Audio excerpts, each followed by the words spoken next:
Right, okay, what I'm going to do, I think this is probably going to be the last in this series. I'm just going to look at the duration maps and how they appear to function and what they're doing. Before we look at those, just going to look at the map choice for duration when I can get it to stay on the screen. Right, okay, here we go. Here's the map choice. It's being chosen on the basis of start of injection. So if I just double click on that quickly, I've got a factor that we've used before, 0.023437. So you'll have seen that on various other videos if you've watched any of mine. And over here I've got minus 78, which simply allows these figures to appear as after top dead center. They're not used on all ECU files, but they seem to be being used on this one. Now these figures are either after top dead center, as in minus, so that one is minus 4 degrees after top dead center, or they could be read as before top dead center, and we'll just simply call that 4 degrees and ignore the minus. Now this is where most of the action is taking place most of the time. So most of the time start of injection is somewhere up in these figures, so probably using these maps a lot of the time. So what I'm going to do is I'm going to have a look at map 1 as a nice simple choice of map. So I'm going to go back to here and double click on map 1, and that's the one I'll use as my example.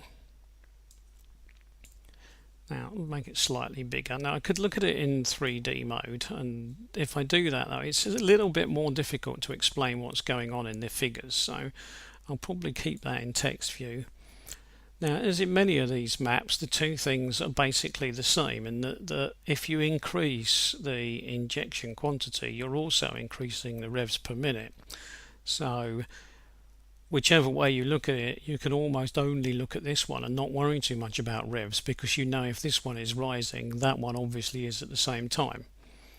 So basically what we're really looking at is a pattern that runs somewhere across the middle, almost as a diagonal across here, because we've got injection quantity going up and we've got revs per minute going up, and so somewhere in the middle will be the amount of time being allowed for the injected quantity to occur to give that number of revs per minute.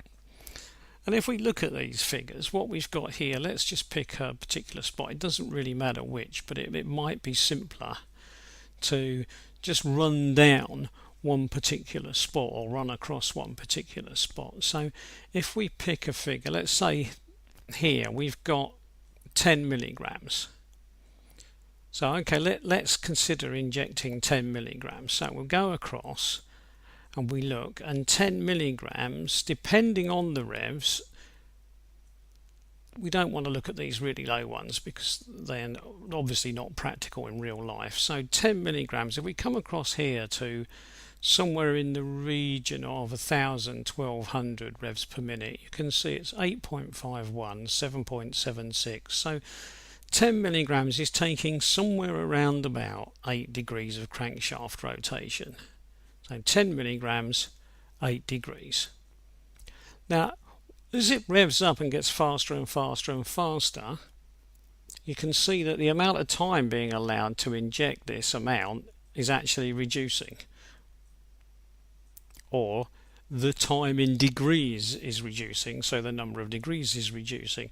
Now, that is not altogether surprising, is it? Because it's just struggling to get the fuel in that space of time, and obviously the faster the engine is turning, the more difficult that will be. There isn't an obvious relationship, as in if I want twice as much fuel I'll need twice as much time, but there is a difference obviously. So if I compare 10 and I look at 10 and I come across here and I say, right, there we are, look, there's 10, and we're looking in the region of 8. If I then go, the next one is 15, so if I go to the next one, which is 20, you can see 20 is somewhere around about 10.27, 10.38, so that's the time in degrees. And if I double from 20 to 40, then when I get to 40, I find that it's taking somewhere around about 15 to 15.5. So basically the pattern is obvious, but it's not obvious in terms of the multiplication of increase. In other words, I can't simply say to add twice as much fuel will take twice as long, but it does take longer. So the more fuel I want to inject, the longer it will take me. It's as simple as that. And that means that when I inject more fuel, I'll need more time, so duration will get longer. And if duration gets longer, start of injection will have to occur earlier. So when it comes to duration and start of injection, they are intimately linked. You cannot change one without affecting the other, and it's up to you to decide which one you think is the one you want to change the most. Now, most people do not start out thinking, oh, I will change start of injection, because most people think that if they want more power from their engine, they need to inject more fuel. And in order to inject more fuel, they are going to have a longer period of duration. That's fairly sensible, isn't it? That's fairly obvious. But if they have a longer period of duration, they are going to have to change the start of injection. Now, this isn't always the case though, because although that is quite clear, that is what you would have to do, before you ever consider touching duration and start of injection maps, have a good look first to make sure that you're not needlessly making changes that you don't actually need. In other words, this map is like a measuring map for the ECU to decide what to do. Now at the moment the ECU, as we've seen in some of the videos that I've put out on here, this ECU is using absolute maximum somewhere around about 50 or 52 milligrams per stroke to get its best revs per minute. But the scale on here runs to 60 milligrams. So if a tuner were to change figures to allow for 60 milligrams injection, they would not need to change the duration maps because 60 milligrams is available. It's already on here. So any change they make that involves 60 milligrams, that's okay, because 60 milligrams, the ECU knows what to do. It can simply look up 60 as a reference on here, and it can say, right, 60 I need, and here we've got a choice of different amounts of time, haven't we? But it's around about 25, 28, 29. So that sort of amount, so around about that sort of amount of time to inject. So the figures for 60 milligrams are already here. And what that means is that for a fairly simple tune on an ECU such as this, you would not need to touch duration and you would not need to touch start of injection. You would only need to touch those if you were considering trying to go outside the bounds that the developers have already put on the maps.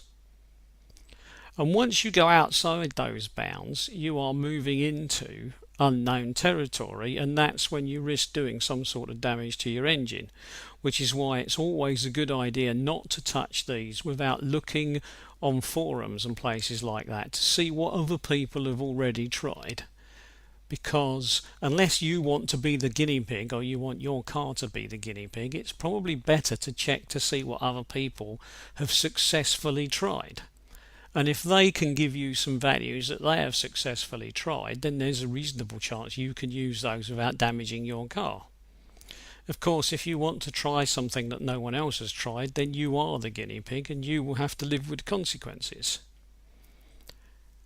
Right, I think that's probably enough information on that one, so I will stop there.